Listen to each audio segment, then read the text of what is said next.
you ready? The Kornelia Stephanie Show. Wake up to love, your call to action. Join Kornelia as she empowers others to live heaven on earth. Kornelia teaches listeners how to be the authority over yourself, embracing your inner guru. Feel yourself uplifted into limitless expansion, integrating ease and grace in a changing world. This show will cover topics such as unconditional love, your physical body, how to be in extraordinary relationships, create financial and emotional wealth, embracing entrepreneurship in the new earth.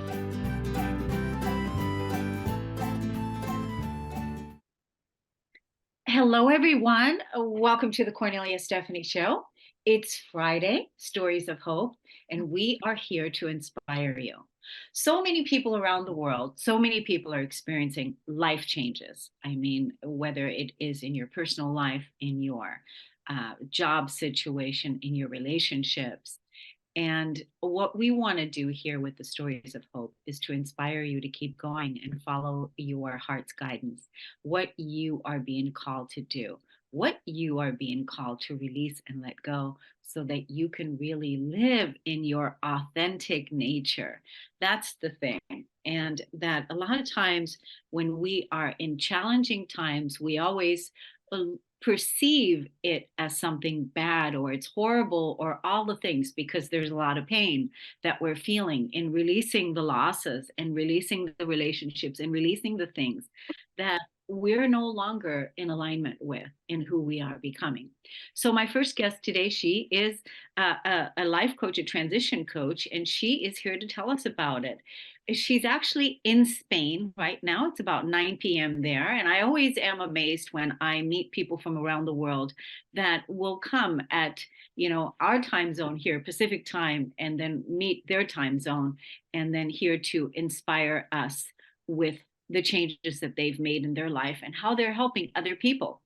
Christy Nguyen-Ho is an expert at fostering worthiness and creating peace within life transitions. Whether you're navigating a change in your relationship, a change in your career, a new country, or a new home, she guides you to create the change that you desire in your life. She offers communication, relationship, and life transitional coaching that helps people feel empowered in their next step.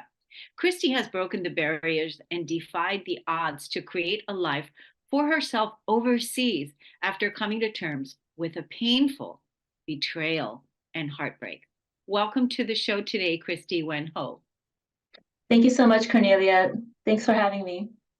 So when we were in the green room before you came on, we were talking about you're living in Spain now. You've been living there for I think you said the last 10 years. Is that right? Do I have that right? 9, almost 10 years, yes. Yeah, almost 10 years. And prior to, you were living in the United States. You were born and raised in Vietnam. Or you were born in Vietnam, but raised in the United States. That's it, yes. You already have had quite a few different cultural experiences than a lot of people. So, that already is a lot of change right there, just in that short, experience, that short lifetime. Now, what is it that got you started on this path, helping other people to create a space of worthiness that they can rise into these life transitions that are calling us sometimes very painfully? Yes, definitely. So what started my journey was I studied psychology. I always loved helping people. So that was not something that was new to me. And then I studied adult education. After that, I was doing life coach certification at the same time. So as I was going towards the end of my master's program was when I experienced the heartbreak. My partner of 13 years, which I started, that relationship when I was in my early 20s.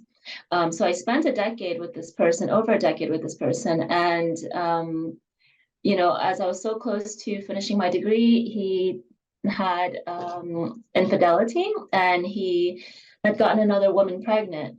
So I was reaching, my early 30s, but the way that it was done was quite difficult for me because he had told me, he said, you're getting old. and you've got lines under your eyes, and it was really difficult to hear because I thought I was in the best moment in my life. So as I was experiencing these mixed emotions, I received a message from my brother because I was actually living in Austin, Texas at the time. I grew up in Atlanta. My father was diagnosed with cancer, and that kind of just overshadowed everything else, the heartbreak and all of that. And I felt really lost and confused in that moment because there was so many changes happening. I thought things were going as planned. I was reaching my 30s, and I was, supposed to have that timeline of getting married, starting a family, and then everything just came crashing down. And I really felt lost at that moment and confused, and I didn't know which path to take. So, I took a trip to Spain to kind of heal. It was a really short trip for about a month, but I went back home. And when I went back home, I just felt different. I felt like my heart wasn't there, but I had to be strong for my family. So when you brought up, growing up in different backgrounds, I did grow up in two different cultural backgrounds. One being from, a cultural standpoint, from a collective perspective, where we are taught to think about the people around us. And then, from the American perspective, it's very individualistic, and it's like, you should think for yourself and, make yourself happy. And I was really, really torn between the two things because, I didn't go to Europe like other people in their early 20s. I was playing house. And so I moved. I did a really selfish thing, and I moved to Spain, and started my life completely from scratch at that time. And it was a very, very difficult decision that I had to make because, I was leaving my family after they were going through a really difficult moment also. But I realized that, I couldn't take care of other people if I wasn't taking care of myself. And that was the process to the healing.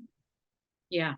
Um, I think, what you're speaking of is what so many people struggle with, and that is, sacrificing themselves to keep others happy. Yes, When really what needs to happen first and foremost is to look within and make sure that you're being taken care of. Because if you don't take care of you, then who else is going to take care of you? that's it. That's it.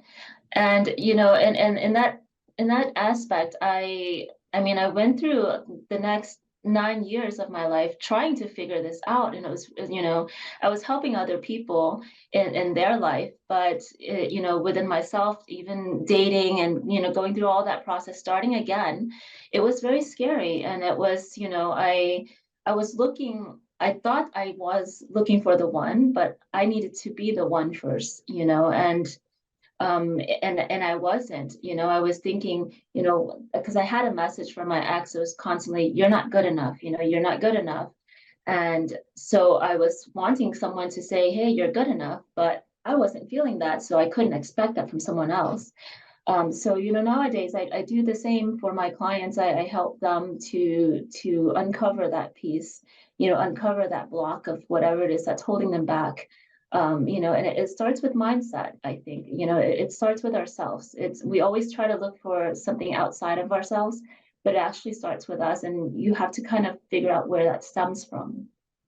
Right. Yeah. Because, if you yourself, don't feel good enough inside, I think that it starts in the subconscious mind, and then there's the emotional feeling that comes to it that doesn't feel worthy of receiving, that doesn't feel worthy of receiving the the blessings or deserving a good life, right?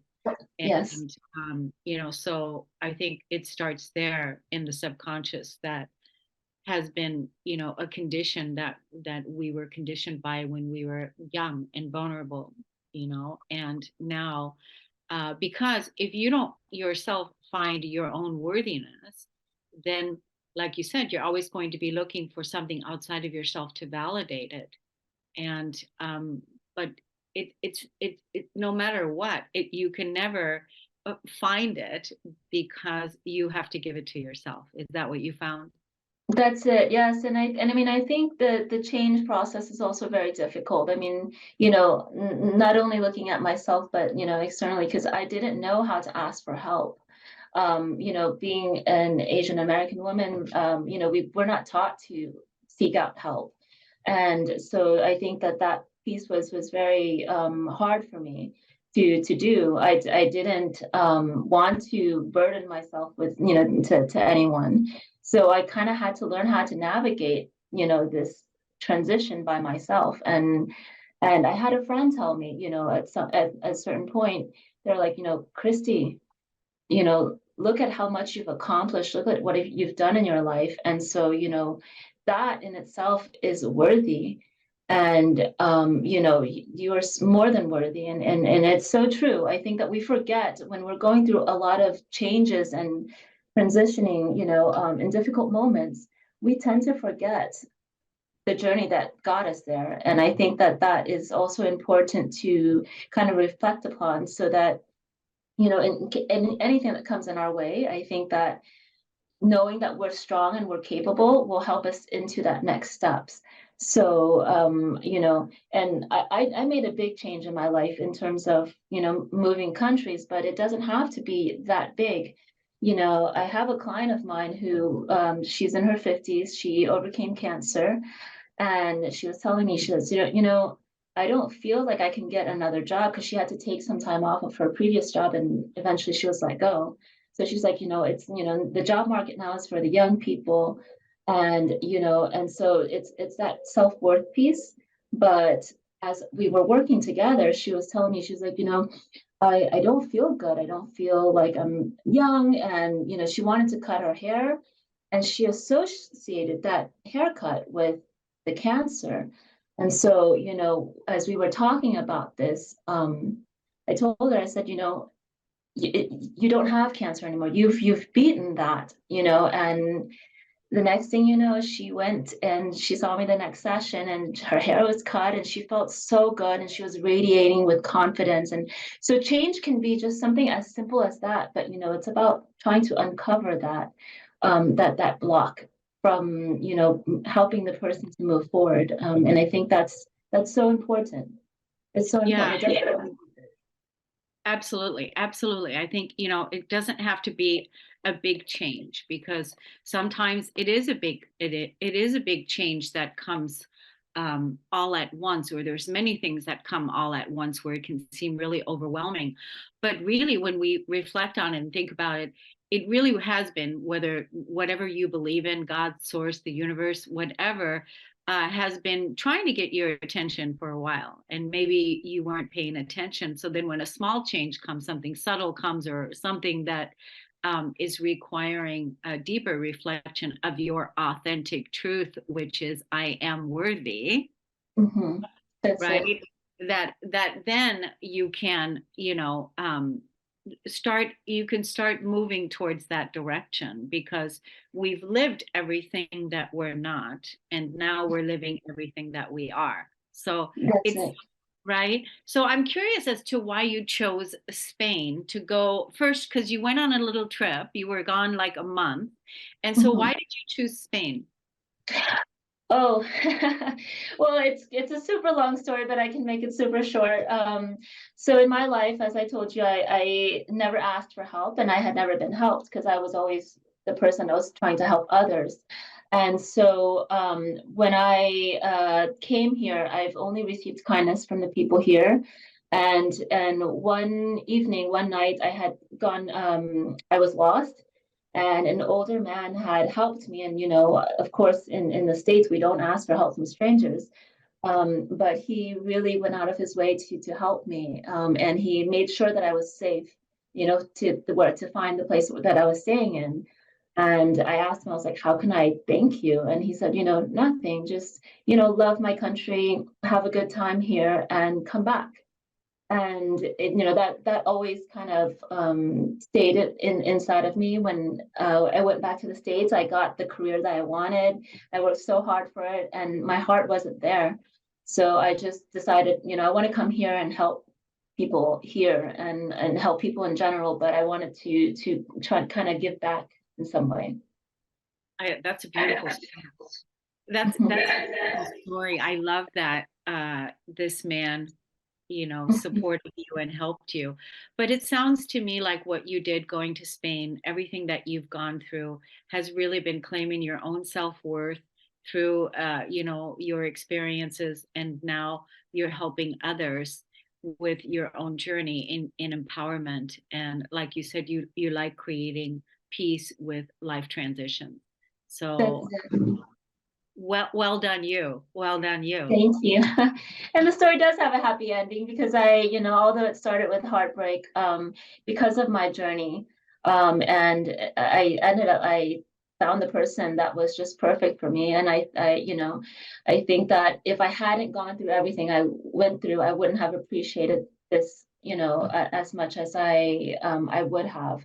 So I think it's about trusting the timing of your life, trusting in yourself. I think that's super important, and just being kind to yourself.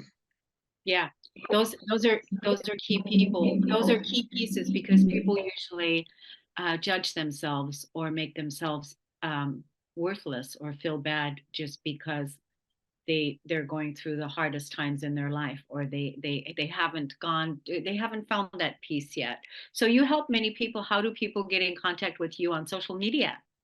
On social media, I have it's my Instagram is Christy NH underscore coaching compass, and my website is christynh.com. Yes. So wonderful. What would you like to leave the audience with today? With final words, Christy. Final word is I want people to know that celebrate the small wins even when things are difficult. You know, Even making the smallest changes is very important. And also seek help, seek support. Your support system could be the people closest to you. Don't feel bad about seeking help because they're going to be the foundation to your success, or whether that's from someone close or from a professional, from life coach or psychologist. I think that it's okay to ask for help. We don't have to be in this world alone. We're not meant to be in this world alone. Absolutely. We need each other. We need people. We need to support each other. Just because we were betrayed in one relationship or abandoned or whatever doesn't mean that all relationships need to be that way. And there is people. Absolutely. Yeah, letting go of I think actually the one last message I would say is just letting go of the old story that you are constantly telling yourself. It's never too late to start again, and you can always write a new chapter. Yeah, I love that. You can always go after. That's certainly the cover of a book. So thank you so much, Christy. It was Thank wonderful. you so much. And thanks for coming on, at your evening time. And we wish you well, and we hope to see you again. It's been a pleasure. Thank you so much for having me, Cornelia. Have a wonderful day. Bye bye. We're going to take a break on the Kornelia Stephanie Show. We'll be right back.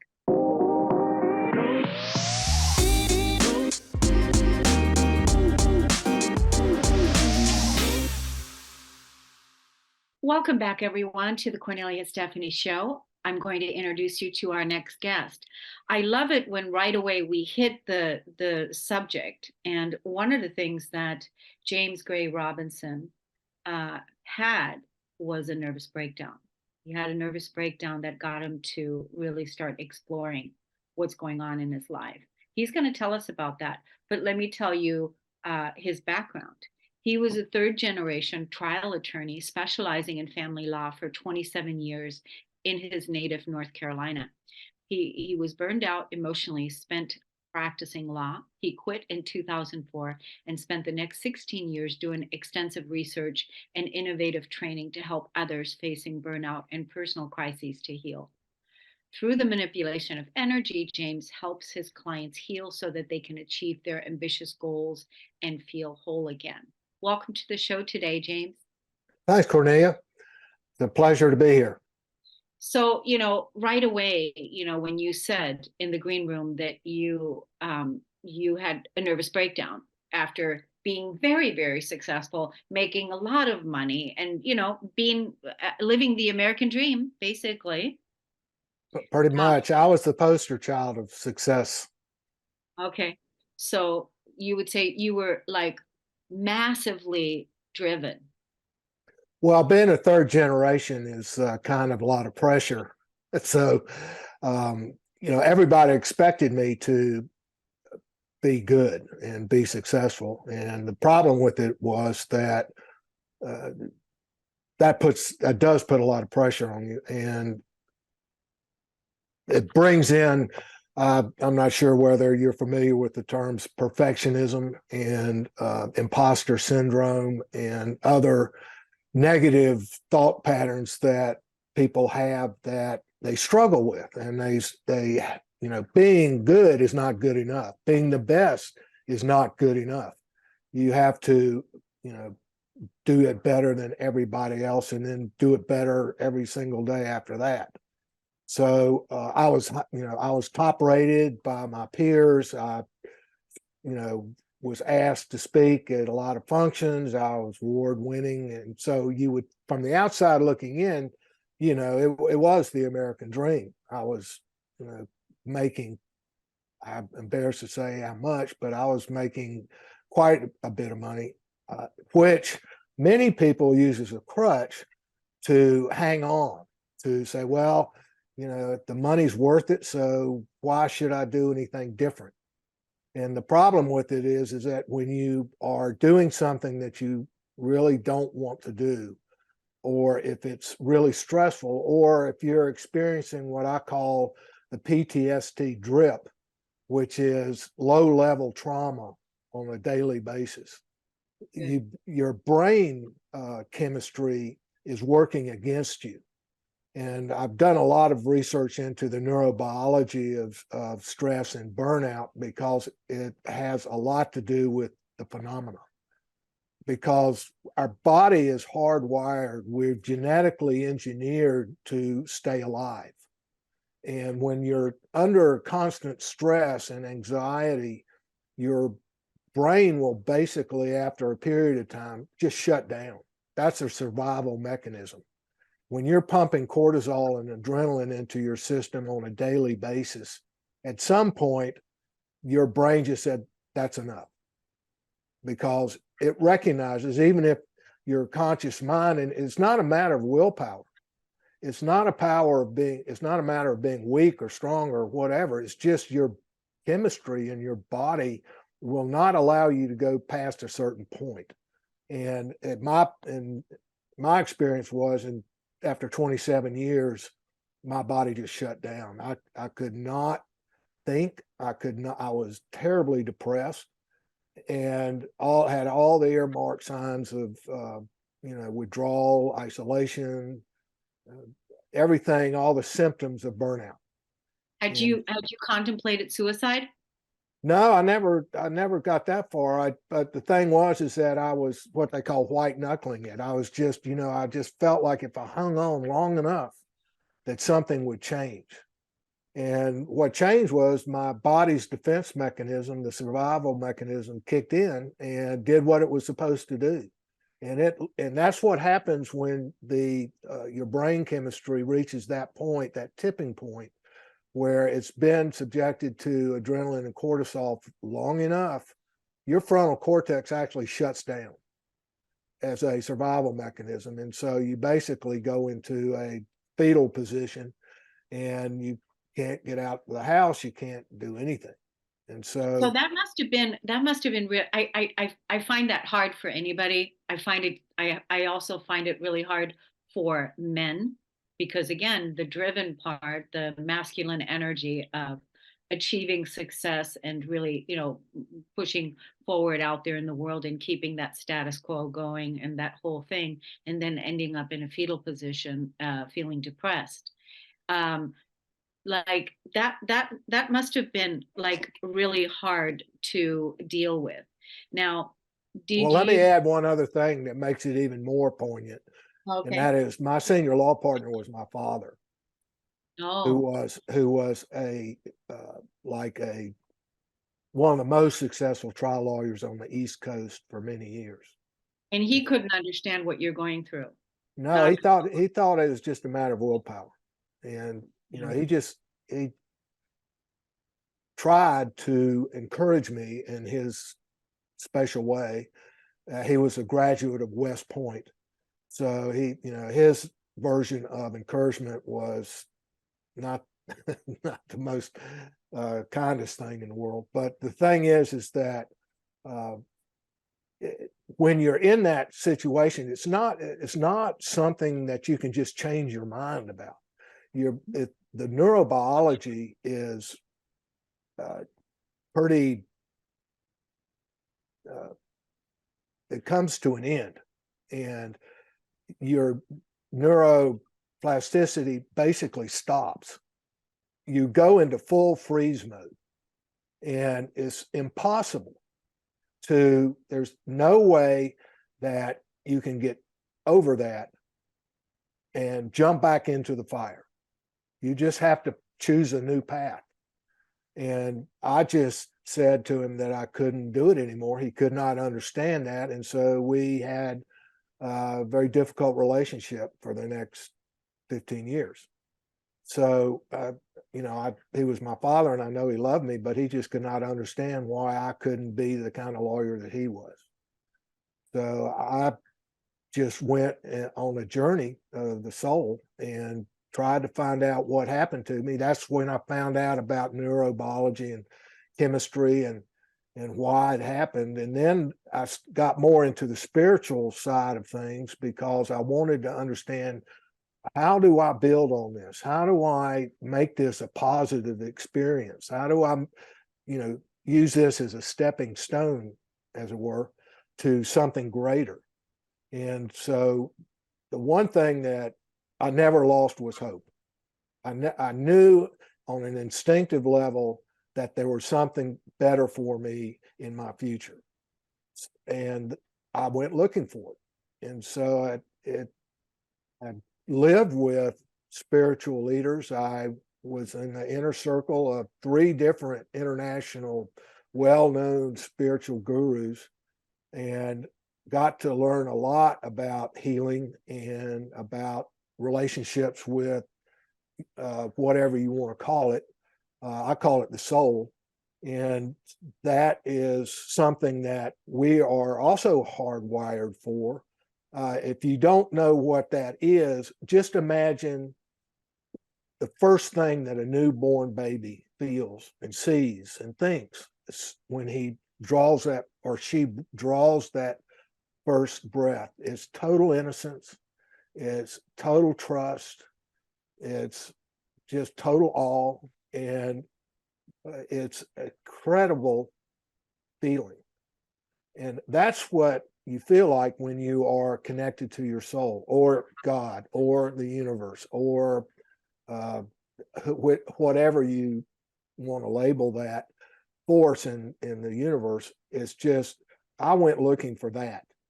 And so, but to put this on the ground, I think that from a neurobiological standpoint, that I was looking for was the positive brain chemistry which we are supposed to have in order to live our lives, and that is the melatonin, the serotonin, the endorphins, the oxytocin, all those yummy, warm, fuzzy hormones that our brain secretes when we are doing something that we love, when we're with somebody that we love, when we feel safe. And so, and that's the way we're supposed to operate. I mean, the adrenaline and the cortisol was something that evolution gave us to deal with the lions and the tigers and the bears. The thing that shifted over, millions of years is that we don't have lions and tigers and bears threatening us anymore. What we have are bills, and we have work stress, and we have children, and we have competition, and we have other things that if we're not, don't know how to deal with it, we do this survival response, which is the adrenaline and the cortisol, and we become beasts. And so, and we're not supposed to be there very long. We're only supposed to be there about 5 to 10 minutes until we can find a safe place. But people who live in that place day after day, year after year, are at risk of shutting down. And so what we have to do is, and where the hope comes in, and I believe hope is the result of cultivating these positive hormones in our brain. And so we have faith that it's going to get better. We trust that it's going to get better. And we have hope that it's going to get better. And that's what I found. And it's a daily practice that I practice every day. I wake up with a mantra or affirmation. I wake up with spiritual practices, which allows my brain to, wake up and jump out of bed with these positive brain chemicals in it. And then if anything happens during the day that should cause me stress or adrenaline response of some sort, I know that I can go into meditation, or I can go outside, or I can do, the dozens of things I've learned how to do to deal with that stress, so that it only lasts 10 minutes instead of all day long. And I don't bring it home with me, because I have these tools that I can use to let the anxious moment pass, and then find that place that we can thrive, and we can have imagination, and we can be creative, and we don't have to sit there and fear for our lives or our emotional lives. So yeah. It's something that I find that a lot of lawyers have trouble with, because number one, we're trained that we can figure it out ourselves. We don't need help. And if we need help, there's something wrong with us. And so they just did a study in Massachusetts a couple of weeks ago. It just came out. And they did a survey of 4,500 lawyers, and they reported over 70% were experiencing burnout. That's a frightening figure. Now, are you nowadays? First of all, please allow me to celebrate you with your journey, and how you found your way back to yourself, how you found your way back to source, to God, to your spirituality, your daily practice, and how you basically tapped into the truth, looking for that truth and finding it, not believing the lie of the old, the burnout, all the trauma that you were talking about. By the way, you explained everything, so well. You articulated it all so well. Very well put together story. So, do you nowadays help?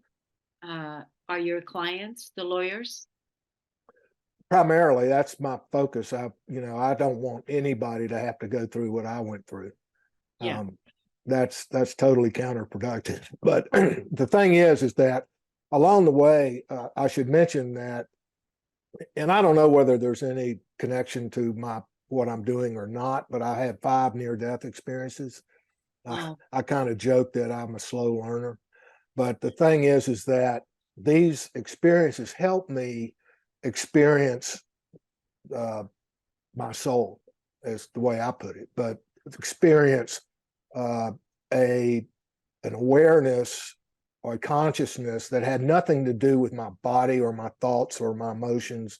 We like to say that I am not my emotions, I am not my thoughts, I am not my body, because because my consciousness is in that, but it's not a slave to it. So what I do is I think that gave me a connection to the divine energy, if you will. And so I also became a healer. I'm an energy healer.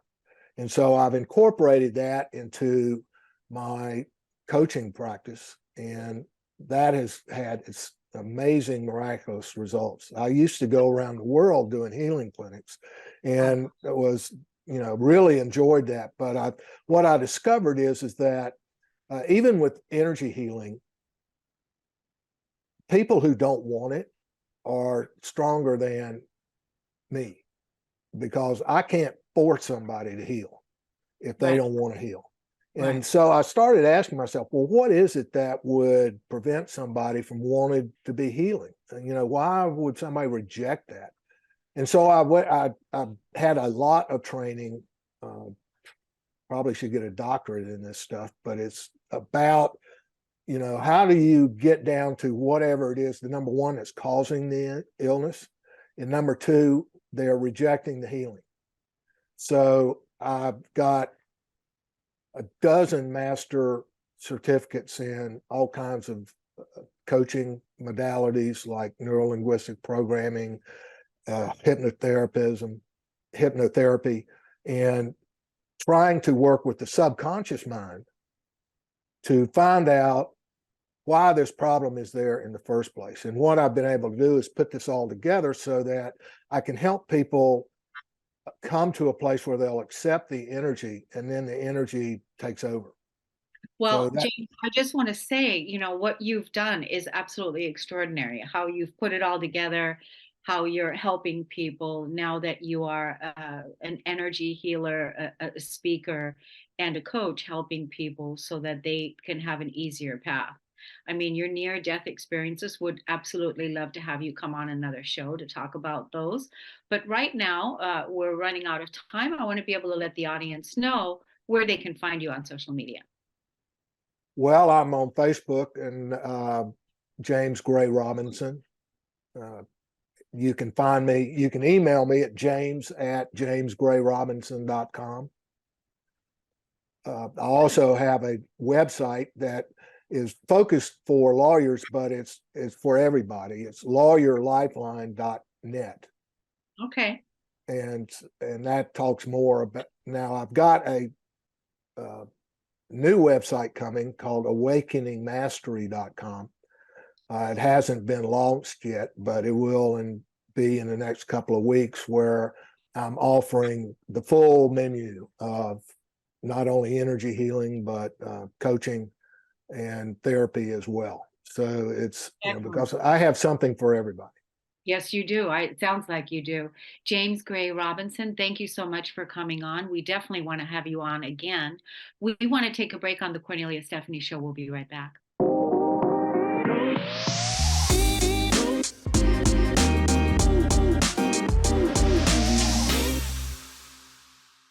Welcome back to the Kornelia Stephanie Show. My next guest is Suzanne Jabbour.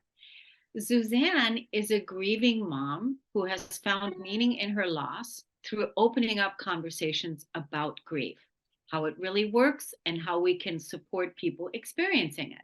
She works with organizations and businesses to help the skills and protocols to better support people who are grieving and normalize grief as an expected and healthy part of our lives.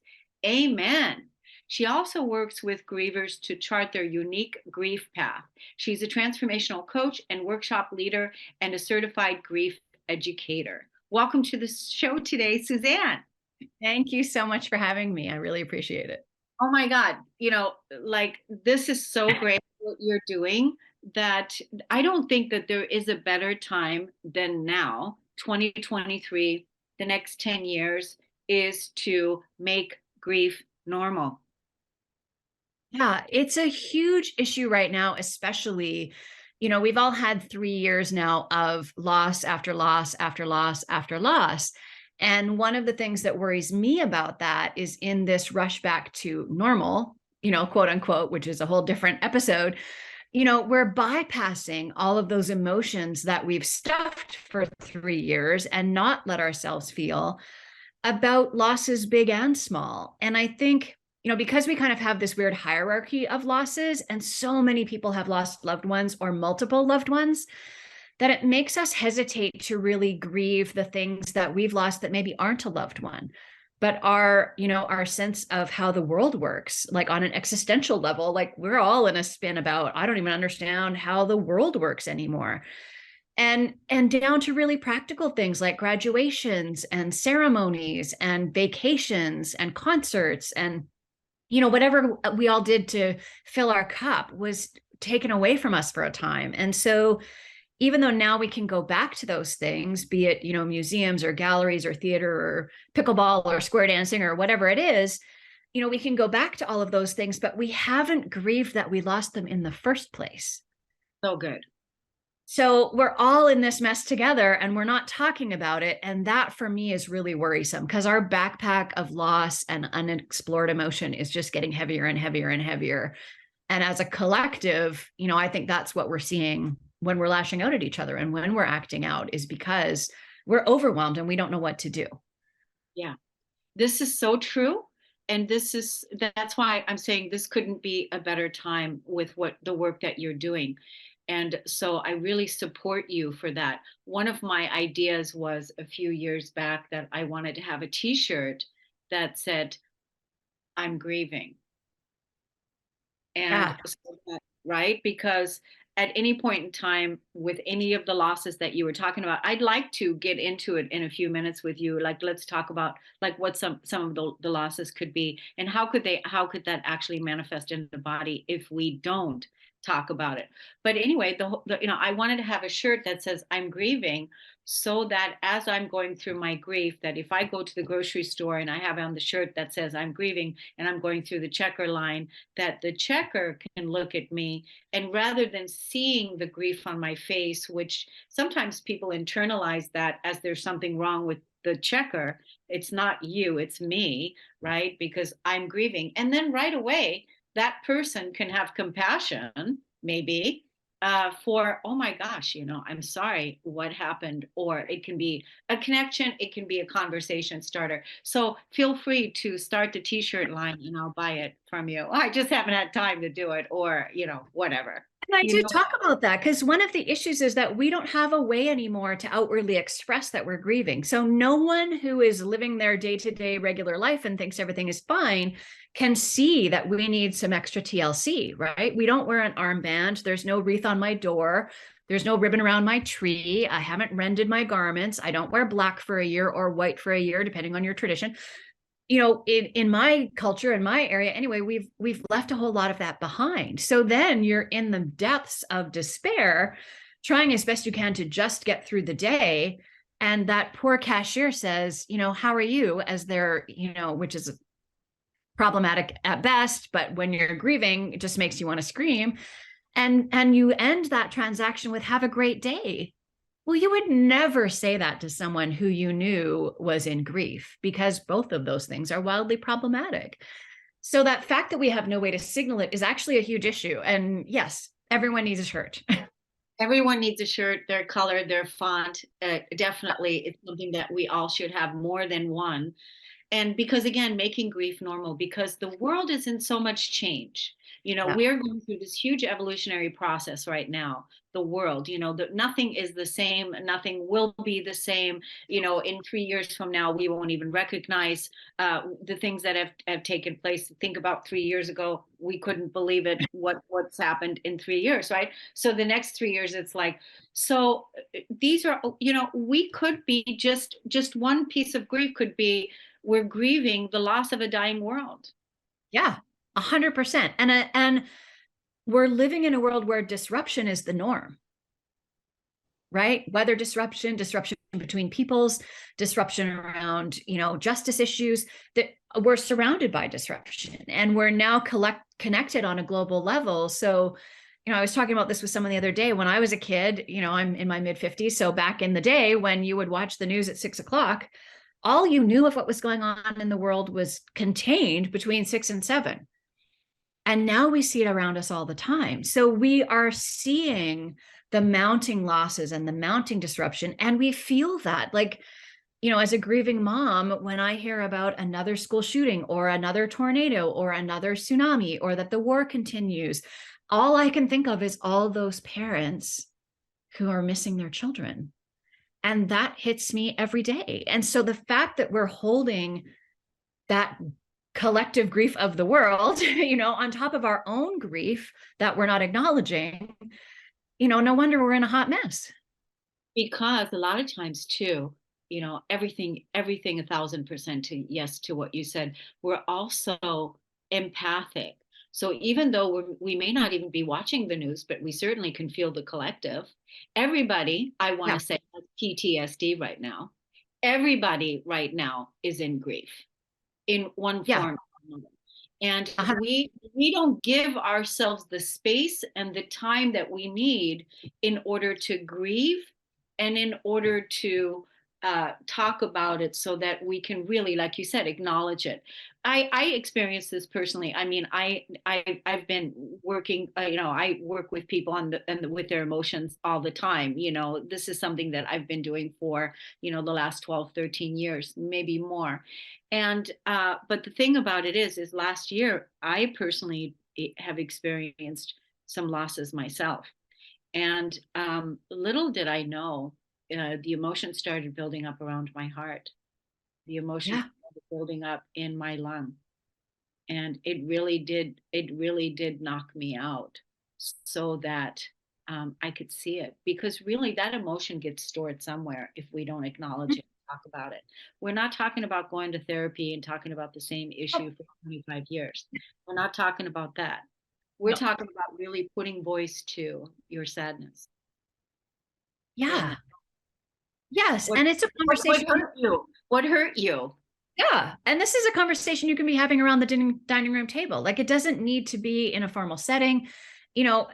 How different would your relationships with your friends be if you could sit down together, or your family be, and sit down together and say, let's just take stock of everything we've been through in the last 3 years. Like, let's make a list. What if you did an inventory? Like, that's a really powerful exercise to make that list of losses, big and small. And then, if you don't have the skills to feel all of those emotions and self-regulate and all of that, then please do it with support, right? I do it in workshops because a lot of people don't have those skills. And you look at that list and now you're overwhelmed by the amount of grief that wells up. But what if you had a conversation with a supportive group of people to say, like, what's on your list? What's on mine? What's on theirs? Like, look at how we all are facing the same thing together. But we're all trying to either not do it, which is the majority, or do it by ourselves. And neither of those things are going to work, because grief is something that we need to do together. It needs to be witnessed. You need to be seen and told that it's okay and that what you're feeling is acceptable and normal. Grief is normal. Yeah, that's why I said make grief normal, just like make ascension normal. Make grief normal, make ascension normal. It's part of being our humanity, being in our humanity on planet Earth, and it's part of our becoming the new human. And this is not the time to sweep things under the rug, to make it seem like everything, back like it was back in the 60s or 50s, when we didn't talk about our feelings, when we didn't talk about our emotions, because we must talk about how we feel. And when we don't acknowledge our hurts, the things that caused us grief, that caused us sadness, that hurt me, that really hurt me, that open vulnerability for somebody else to have compassion for you, for somebody else to feel you, is an important piece. Yeah. And I think especially right now, we're feeling so siloed away from each other, and we're feeling so disconnected, and so, we're all tangled in the us and them. But if we could sit down and have a conversation about how it's really just us, and we are all feeling these things, and we're all scared. I mean, if we're looking around us with any kind of open eyes, we should be scared. Something is going on that we haven't navigated before. And if we're trying to do it alone, or we're trying to muscle through it and trying to rub some dirt in it and get back in the game, it's not going to work. It's not going to work. That's why, I think the work that you're doing is so important, especially right now in these next years is because of all the changes, the losses that we're all experiencing. So I want to thank you so much for doing that work, for helping so many people. How do people get in contact with you, and how can people join your workshops or circles or what you're offering? Yeah, the best way to get a hold of me is through my website, which is alivedexperience.com.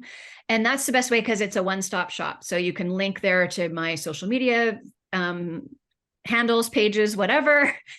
You can see the blog is there. So everything I'm writing about what I'm learning and what I've learned is all there. And then workshop registration is all there. So anything I'm offering is all there. So that's your best one-stop shop to help us on this mission, to talk about it, to normalize it, to make it be okay. Yeah, that's so good. That's so great. Name your website again. It's a lived experience. Yeah, a lived experience. That's pretty telling. That should be a t-shirt too. I'm going to get on it. I'm spending the afternoon making t-shirts. Right? That is the way. So did your story begin with you going through a lot of grief, and now you're transcending that grief, helping others? Is that what happened? Yeah. So I started this grief journey with the loss of my son. He died in September of 2020 at the age of 22. So that, as you could imagine, was a loss unlike any that I had faced before. And I just knew almost instantly that I was not going to be able to stuff anything about it. And I actually was going to have to be conscious and curious. That became my mantra. How can I stay conscious? How can I feel it all?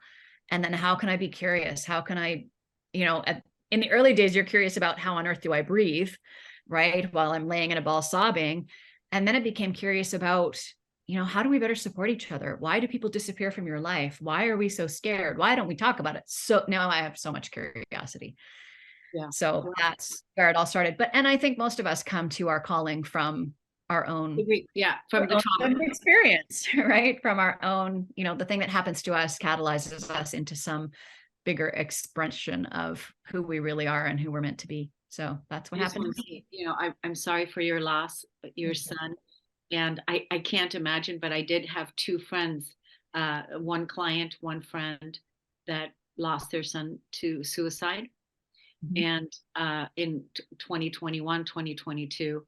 So I definitely was part of that because I was helping the processing the loss of emotions. So I'm sure that some of the grief that I was even experiencing was some of that as well, because I remember walking into my friend's house that first day after she called me to tell me that her son is gone. I walked into her house and all her family were there. There was like about 15 people in one place at one time, and they were all in emotional shock. Yeah. And I walked in just to hold the space, right? Yeah. And that's the best thing you can do for that griever in those early days. Just show up, be present, be still. Yeah. You can't fix it. So all your great I can fix it skills, they're not going to do any good. Just no fixing, nothing to fix. No. Just to feel and just to be with it. So my goodness, will you come on our show again? Because I really enjoyed talking to you, Suzanne. I want to continue on with this journey with you. And certainly, who knows? I mean, you are right in Vancouver, BC here. We're right around the corner. Who knows? We may even bump into each other. Yeah, that would be amazing. I'd love that. Thank you so much. Okay, thank you so much for coming on. Thanks, everybody, for listening and tuning into the Kornelia Stephanie Show. We are making grief normal here. So thank you so much. Happy Easter, everyone. Have a great weekend. We'll see you soon. Take care. Bye-bye. You've been listening to the Kornelia Stephanie Show, Wake Up to Love, your call to action. Tune in each week on Transformation Talk Radio. Kornelia's joy is to engage others in practical ways, showing us how to live in the new earth in harmony with our true nature. For more information on Kornelia and her extraordinary work, or to listen to past shows, go to her website at korneliastephanie.com.